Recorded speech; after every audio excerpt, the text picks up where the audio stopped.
AP రైతులు తీవ్ర ఇబ్బంది పడుతున్నారు. ఒకే నెలలో 3 సార్లు తుఫాన్లు రావడం, బంగాళాఖాతం సముద్రం ఒడ్డున ఉన్న జిల్లాలు అన్నీ కూడా చాలా ఇబ్బందులు పడుతున్నారు.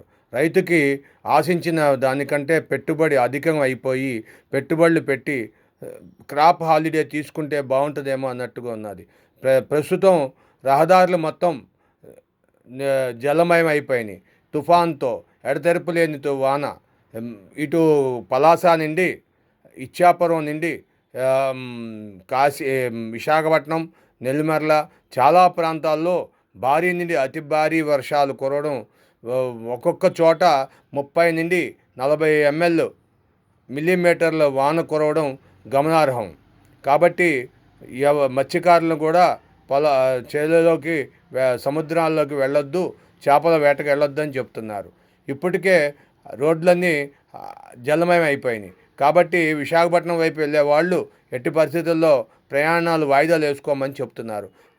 సుమారుగా 18 రైళ్ళు ఆగిపోయినాయి, సస్పెండ్ చేశారు, క్యాన్సిల్ చేశారు. కాబట్టి వెంటనే ఆంధ్రప్రదేశ్ ప్రజలు దయచేసి జాగ్రత్తలు తీసుకోవాల్సిందిగా తెలియజేస్తున్నారు. Thank you.